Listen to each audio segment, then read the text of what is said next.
everyone, thanks for coming back to the BNS channel. My name is Edie Ann. Do you know that people buy from people they know, like, and trust? And every time I say that in my head, I think of a TV salesman at an appliance store versus Walmart.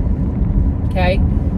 When you purchase at an appliance store that specializes in TVs, let's say, okay, you're gonna get somebody who, well, let's back up. Let's look at a department store where you can buy TVs. Okay, where they sell all kinds of stuff, but you can buy TVs. You're gonna go into that department and you're gonna look at the TVs and you're gonna be like, okay, that one's that size, that one's that size, that one's that size. I like the picture on that. Looks good, right size, I'll take that one. Okay? So not a lot of processing goes into the purchase other than maybe the price, the size, and the picture. Okay? If you were to go, and for the most part, nobody's going to help you. Nobody's going to come and say, oh, what kind of TV do you want? Right? Probably not going to happen. But if you go to a department store, not a department store, if you go to an appliance store and that's the types of things that they sell, are TVs, right? You're going to get somebody that comes to help you decide the TV that you want. And here are some of the questions that you might get asked, okay? How far away is your couch from where the TV is going to be? Is it going to be wall mounted or table mounted? Tabletop. Are you going to be watching mostly sporting games? Are you going to watch mostly movies? Is it for local TV? Are you going to attach satellite to it? Are you going to even do a cable box? What size wall space do you have? Is it going to be kids watching or adults or both? There are going to be some deciding factors to help hone down which TV is going to be the best for your house and your family.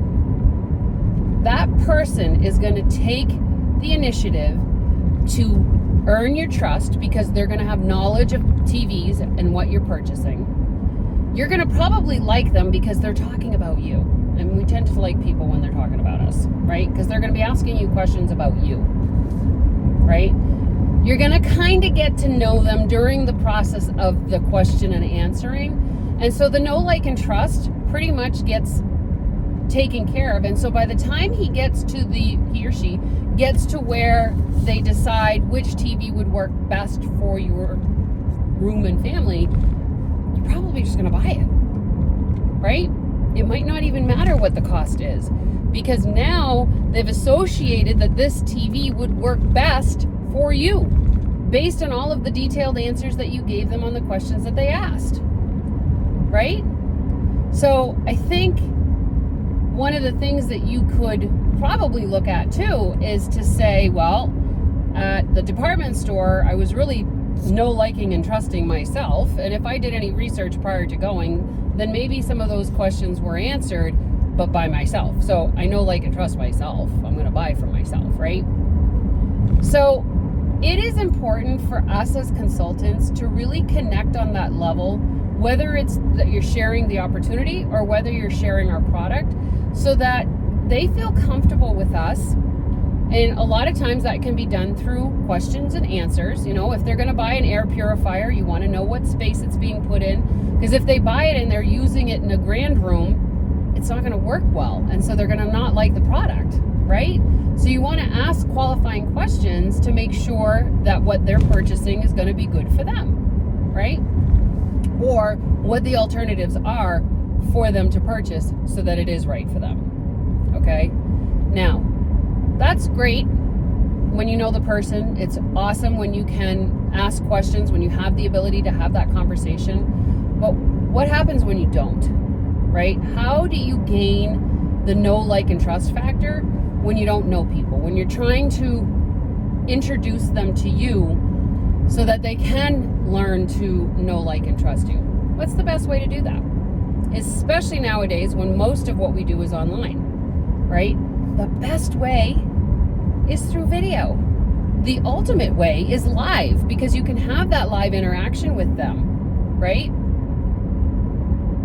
But video allows the viewer to gain trust, because they can pretty much see right through you if you're lying, or if you're fibbing, or if you're faking it, or if you're making this whole production, right? They might see right through that.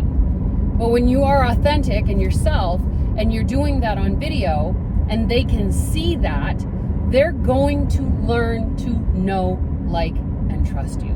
And then your job after that, once you make a connection, is to form the same ability back and forth that you can have those qualifying questions, right? So if you are afraid to do video, you are doing yourself a disservice. You are missing out on a huge opportunity, and you need to get past it. You need to get over the fact that you don't like listening to yourself. You don't like seeing yourself on video. Do you think I love seeing myself on video? I don't. Do I always look at my stray hairs that I have, or how gray my hair is, or how bad my nails look, or great my nails look? I just had them done. Aren't they wonderful? Look at them. But you got to get over it. You've got to get over it, because video and live video are the way to gain that know, like, and trust factor in order for people to buy from you and for people to join your team. Okay? So my message today for you is to go live. Do some videos. Post them. Interact with people in a way that they can learn from you, they can see you, they can hear you, they can form a relationship with you by getting to know you, by trusting what you say, and liking you, because they come back for more videos. Okay? I hope you found this helpful. I'll see you all in the next video. Bye.